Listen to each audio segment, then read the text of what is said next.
The processing through the camp's reception area felt surreal in ways Greta couldn't quite articulate even to herself. She kept bracing for the moment when the mask would drop and the real treatment would begin, but instead she found herself standing in front of an Irish-American nurse who introduced herself as Captain Margaret Walsh and who spoke to them in careful, measured German.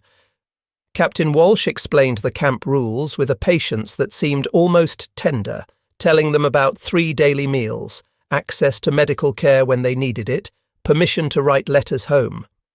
She promised them that nobody would hurt them here, and the way she said it made it sound like she actually meant it rather than like she was setting up some elaborate psychological torture. The words floated around Greta's head like they belonged to some other reality, some other war. She watched the American personnel moving through their duties with what looked like professional calm rather than the sadistic hatred she'd been prepared for. These people seemed normal in a way that was almost offensive to everything she'd been taught about how Americans supposedly felt about Germans. That first evening, lying on an actual bunk with an actual mattress in the women's barracks, Greta listened to her fellow prisoners whispering in the darkness. Fear still dominated every conversation because years of propaganda don't just evaporate after a few hours of unexpected decent treatment.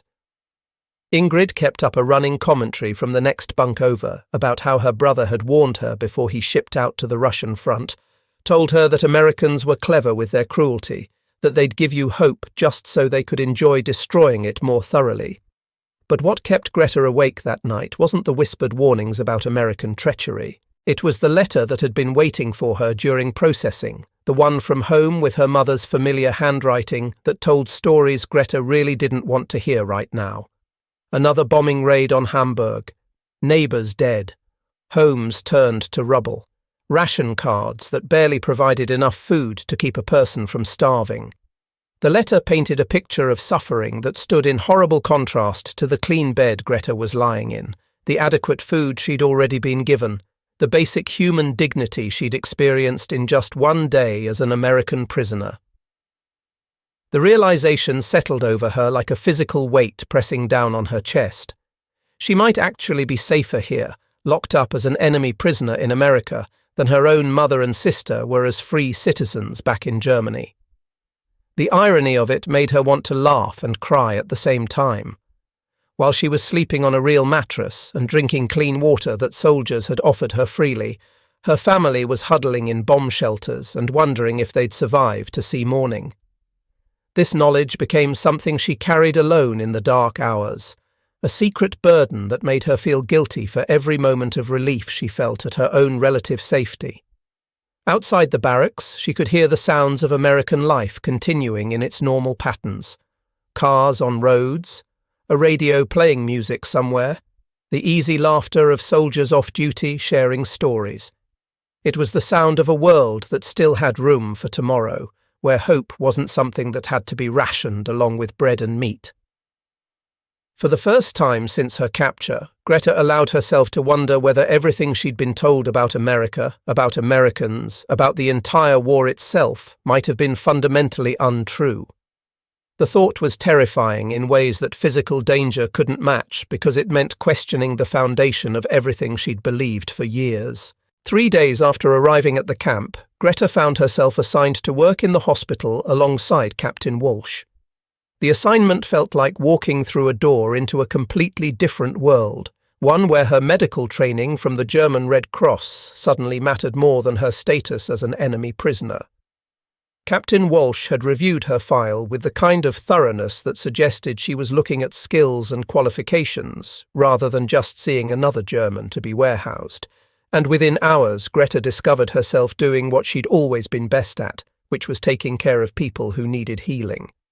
The hospital smelled of antiseptic and something that might have been hope, a sharp contrast to the makeshift medical stations she'd worked in back in Germany, where supplies were always scarce and death was such a frequent visitor that you almost stopped noticing it.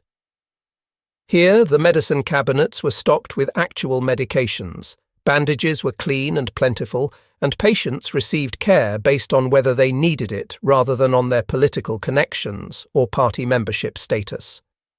On her third morning working in the hospital, a commotion started up from the corner where several German children were being housed. Kids who'd been captured along with their mothers and who were now living in this strange limbo of American captivity.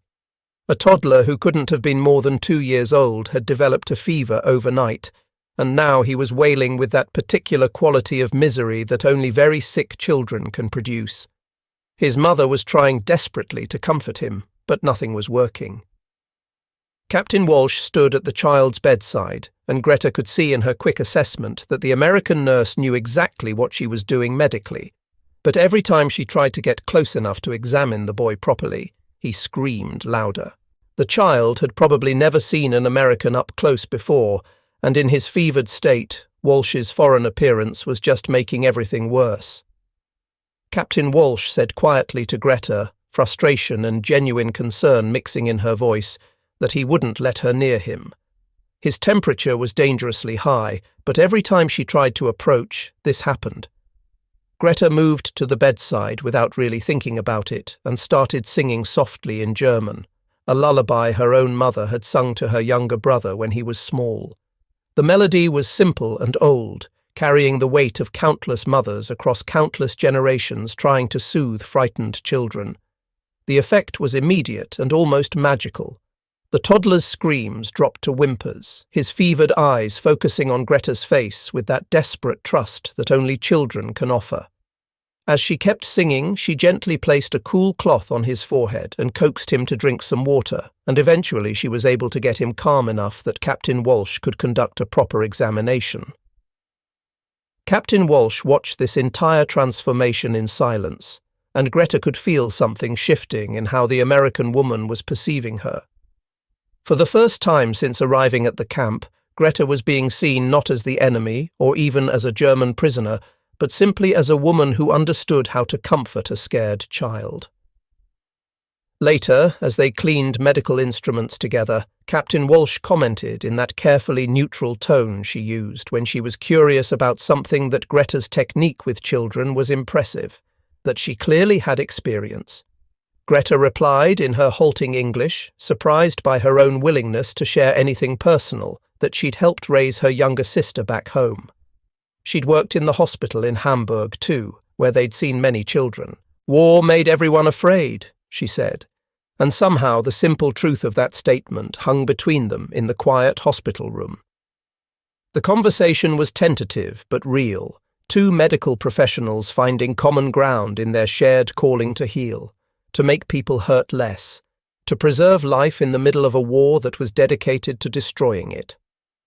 Meanwhile, outside the hospital walls, Dorothy Hayes was making her weekly delivery of fresh bread to the camp kitchen, a contract that provided steady income for her small cafe while supporting the war effort in her own small way. She'd been deliberately avoiding looking too closely at the German prisoners during her previous visits, unwilling to see actual faces that might complicate the clean lines of her grief over losing Jimmy. It was easier to hate an abstract concept than to hate specific human beings. But on this particular morning, as she carried her loaves through the kitchen entrance, some movement through a window caught her attention and made her look before she could stop herself. In the hospital ward beyond, she could see a German woman who looked young, with gentle hands, tenderly bandaging another woman's infected wound. The prisoner's movements were careful and professional, her entire focus on easing her patient's discomfort rather than on anything else. The scene hit Dorothy like someone had punched her in the chest, not because it was shocking exactly, but because it was achingly familiar. The same careful attention to another person's pain, the same instinctive compassion she'd watched her son Jimmy display when he was a boy, and found injured birds or comforted younger children who'd scraped their knees. The recognition was unwelcome and undeniable. This enemy prisoner possessed the same essential kindness that had defined her son's entire character. Dorothy forced herself to look away and finish her delivery, but the image stayed with her as she drove home through streets she'd known her entire life.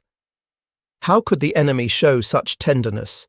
How could someone raised under that regime, with all its hatred and violence, demonstrate the same gentle care that had made Jimmy special? The questions circled in her head without finding answers.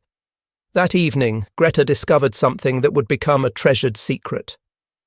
Walking from the hospital back to the barracks, she spotted a small object glinting in the dust near the fence.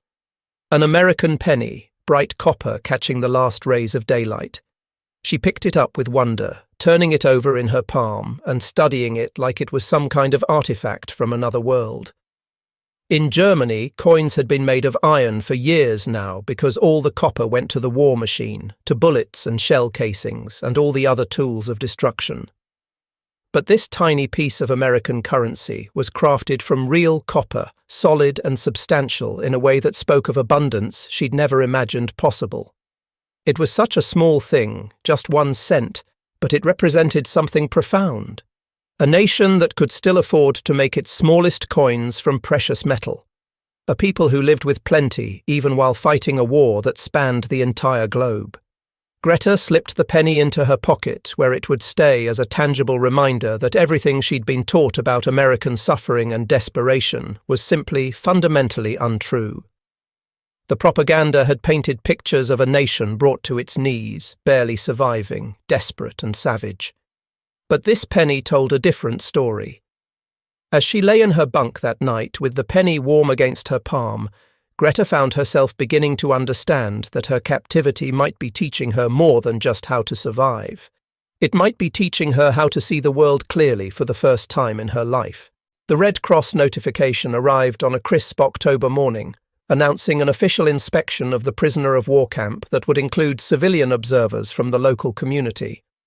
For Dorothy Hayes, the invitation to participate felt like both an opportunity and a test she wasn't sure she wanted to take. A chance to see firsthand how America was treating its German prisoners, but also a challenge to her patriotic resolve that might expose feelings she didn't want to acknowledge. She'd spent 3 weeks trying to forget the image of that German woman tenderly caring for her fellow prisoner, but the memory persisted with stubborn clarity, refusing to fade the way she wanted it to. Against her better judgment, against the voice in her head that sounded remarkably like her late husband, reminding her that these people were responsible for Jimmy's death, Dorothy found herself signing up as a volunteer observer. The morning of the inspection dawned bright and cold with that particular autumn light that makes everything appear sharply defined and clear. Dorothy arrived at the camp gates wearing her best dress and the gold star pin that marked her as the mother of a fallen soldier, uncertain whether she was there to confirm her hatred or to challenge it. The Red Cross officials led the small group of civilians through various camp facilities, their tour carefully orchestrated to demonstrate America's adherence to international law regarding the treatment of prisoners.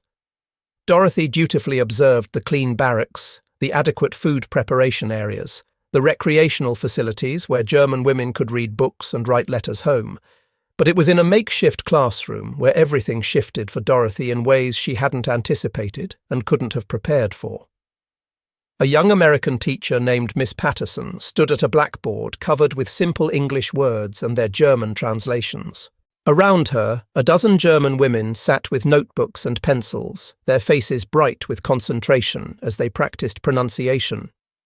When Miss Patterson pointed to the word beautiful and asked for a volunteer to use it in a sentence, several hands shot up eagerly, like this was a normal school classroom rather than a prisoner of war camp. One prisoner said in careful English, her accent thick but her effort unmistakable, that the autumn trees were beautiful here. Miss Patterson smiled warmly and nodded, praising the woman's excellent sentence structure before asking whether Germany had autumn colours like this too, what the woman's favourite colours were, whether she had memories of home during this season. What followed was a gentle discussion about seasonal changes and favourite colours and memories of home that had absolutely nothing to do with war or ideology, but everything to do with shared human experience. The German women laughed at their own pronunciation mistakes, helped each other with difficult words, and spoke with genuine appreciation about the kindness of their American teacher.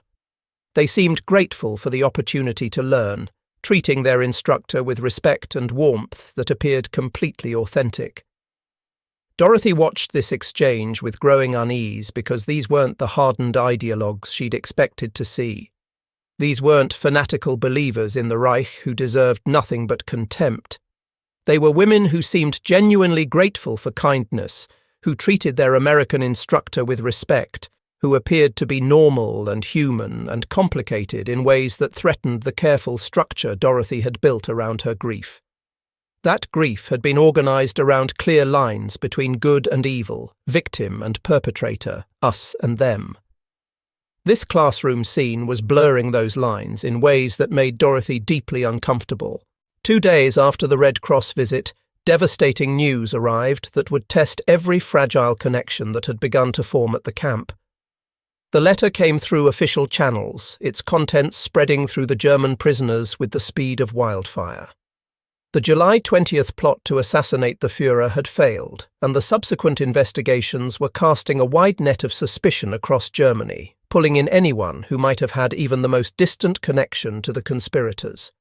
Greta received word through a hastily smuggled message from another prisoner whose family had connections to people in the resistance movement. Several of the German women at the camp had relatives who might be implicated in the plot, teachers and civil servants, and even distant cousins who had expressed doubts about the war or suggested that maybe Germany was on the wrong path. The regime's response was swift and merciless, with mass arrests and executions becoming daily occurrences as the leadership lashed out at anyone suspected of disloyalty. The fear that rippled through the camp was palpable and completely justified.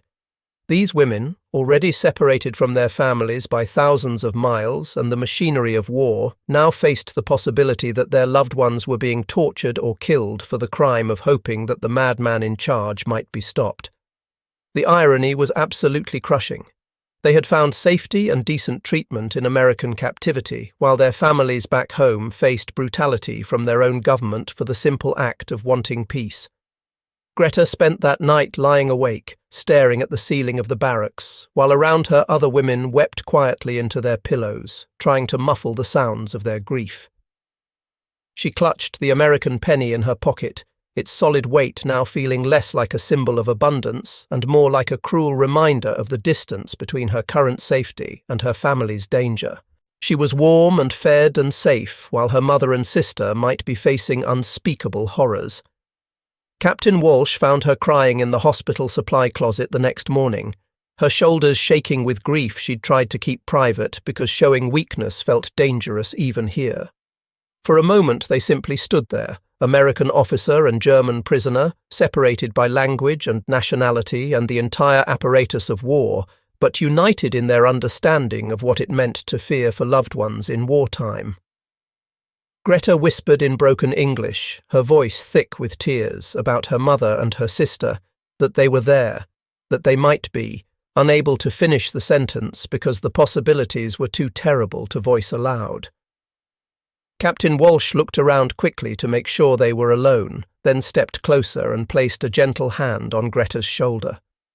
It was a small gesture, technically against regulations that were supposed to maintain distance between captors and prisoners, but profoundly human in its simplicity and its acknowledgement of shared pain. Captain Walsh said quietly that she knew, that she understood how it felt to be afraid for family, to feel helpless and unable to protect the people who mattered most. In that moment, despite all the regulations and protocols and the vast machinery of war that had made them enemies, 2 women found themselves connected by the universal experience of love and fear and terrible helplessness. The breakthrough came on a grey November afternoon, when Dorothy Hayes appeared at the camp gate carrying a worn leather-bound book under her arm. She'd wrestled with the decision for weeks, the German-English dictionary sitting on her kitchen table like an accusation every morning as she drank her coffee alone in the quiet house. It had belonged to Jimmy, purchased with his own money before deployment, because he believed that understanding your enemy was the first step toward understanding the world and your place in it. Dorothy told the guard at the gate, her voice steadier than she felt, that she'd like to see one of the German prisoners, the one who worked in the hospital. She had something that might help the woman write letters home. The guard recognized Dorothy as both a regular supplier and a Gold Star mother, so he made the necessary arrangements without asking too many questions. Within an hour, Dorothy found herself sitting across from Greta Mueller in a small visiting room with the dictionary placed carefully on the table between them like a bridge across an impossible distance. Their conversation started awkwardly, conducted in fragments of English and basic German, two languages struggling to carry the weight of shared loss and tentative connection.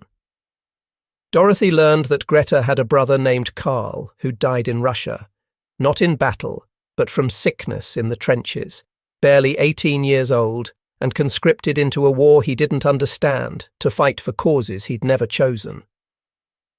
Greta learned that Jimmy had volunteered the day after Pearl Harbor, driven by duty, but carrying with him a fundamental belief in human goodness that even war couldn't completely destroy.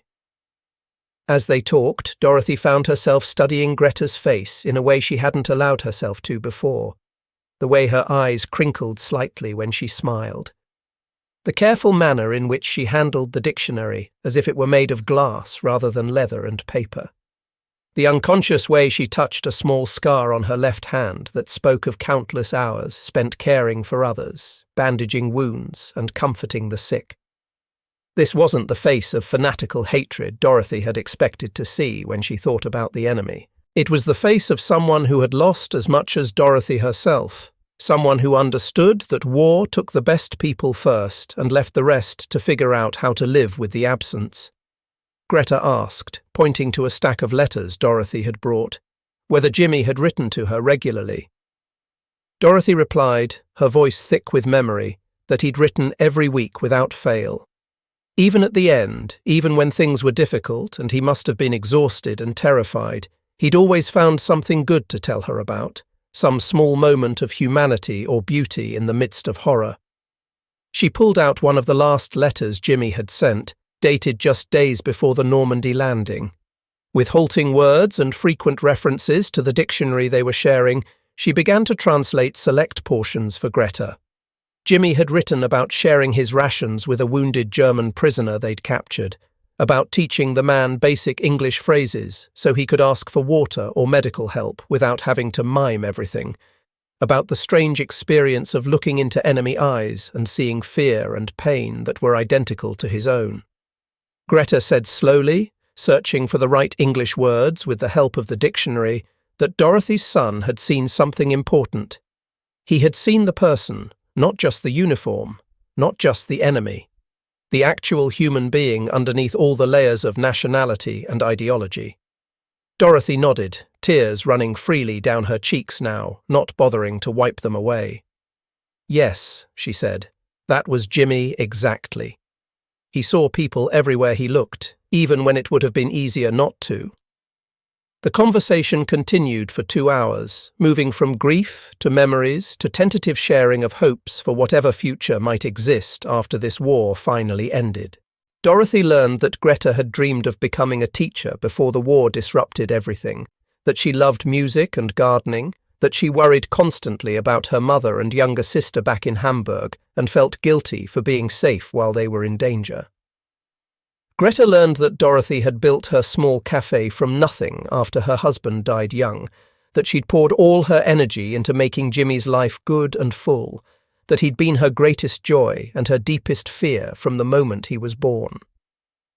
As visiting time drew to a close, Captain Walsh appeared in the doorway to escort Greta back to the hospital ward. She'd been watching from a distance, moved by the sight of two women finding connection across the vast chasm of war and nationality and loss. Captain Walsh said quietly to Dorothy that she wanted to thank her for coming, that she thought this conversation had meant a great deal, probably to both of them. Dorothy stood slowly, her legs stiff from sitting in one position for so long, her heart somehow both heavier and lighter than when she'd arrived. She pushed the dictionary across the table toward Greta and said to keep it, to use it to write to her family. Jimmy would have wanted that, would have been happy to know his book was helping someone stay connected to the people they loved. Greta accepted the book with hands that trembled slightly, understanding the magnitude of the gift she was being given. She promised that she would remember Dorothy's son and would remember this kindness for as long as she lived. As Dorothy drove home through the familiar streets of her town, she carried with her the beginning of an understanding that would challenge everything she thought she knew about enemies and forgiveness, about honor and what it really meant to serve her son's memory in a way that would make him proud. The plan had been taking shape quietly for weeks, a small cultural exchange event where the German women could demonstrate traditional crafts to local families, sharing skills like wood carving and embroidery and bread making that transcended political boundaries and spoke to basic human creativity. Captain Walsh had championed the idea, believing that human connection was the strongest possible foundation for any lasting peace that might come after the war. Dorothy had volunteered to help coordinate the event, surprising herself with her enthusiasm for something that would have horrified her just months earlier. The preparations had given the entire camp a sense of purpose and hope that was almost tangible, a feeling that maybe something good could come from all this suffering after all. Greta had been working on small wooden angels, carved from scraps of lumber with tools borrowed from the camp maintenance shop. Her hands remembered the techniques her father had taught her as a child, and each delicate figure seemed to carry with it memories of a life before war, when beauty could exist just for its own sake rather than having to serve propaganda or survival. Then the news arrived that shattered everything they had been building together. The announcement came through official military channels on a frost-sharp December morning. The cultural exchange event was cancelled indefinitely. No explanation was provided in the official communication, but everyone understood the real reason within hours. Word had leaked into the local community about the planned event, and the reaction had been swift and brutal. People were calling it fraternizing with enemies, dancing while American boys died overseas. The criticism wasn't limited to whispered gossip in church basements and grocery store aisles. It appeared in letters to the editor of the local newspaper, in heated discussions at town meetings, in pointed questions directed at anyone associated with the camp who dared to shop in local stores. Dorothy bore the brunt of the community's anger because her participation was seen as the ultimate betrayal of everything she should represent. She was a gold star mother, someone who should embody righteous hatred rather than what people were calling misguided mercy or dangerous sympathy for the enemy. The other women at her church began avoiding her after services, conversations stopping abruptly when she entered rooms, old friendships cooling to polite but distant acknowledgements that hurt more than open hostility would have. Mrs. Henderson, whose husband served on the town council and whose opinions carried weight in their small community, confronted Dorothy outside the post office with righteous fury blazing in her eyes. She demanded, loud enough for half the street to hear, how Dorothy could do this to Jimmy's memory. How could she smile at the people who killed American sons? The words hit Dorothy like physical blows, each one precisely aimed at her deepest vulnerabilities and fears. She had no answer that would satisfy Mrs. Henderson or the growing crowd of onlookers who nodded in stern approval of the confrontation. How could she explain that getting to know Greta had somehow brought her closer to understanding Jimmy rather than further from him? How could she make them see that showing mercy didn't mean forgetting, that compassion wasn't the same as betrayal? The pressure mounted daily after that. Customers began avoiding her cafe, choosing to drive further for their morning coffee rather than support someone who consorted with enemies. Anonymous notes appeared under her door at night, questioning her loyalty and suggesting she move somewhere that would appreciate what they called her sympathies for those people. The isolation was crushing, made worse by the fact that Dorothy could understand their anger even as it broke her heart. She knew how it looked from the outside. She knew what they were thinking because she'd thought the same things herself just months earlier. Inside the camp, the cancellation of the cultural event sent ripples of disappointment and hurt through the German women who had allowed themselves to hope for genuine human connection beyond the walls of their confinement. Greta retreated into herself, the wooden angels she had carved with such care now seeming like childish foolishness, evidence of her own naivety. She stopped speaking English during her hospital shifts, reverting to German and communicating with Captain Walsh only through gestures and medical necessity, putting up walls that hadn't been there before. The tentative bonds that had formed between guards and prisoners, between American staff and German women, began to fray under the weight of community disapproval. Even Captain Walsh found herself called into meetings with superior officers who questioned whether she was maintaining appropriate distance and authority, whether she'd allowed the lines between captor and prisoner to blur in ways that compromised camp security and morale.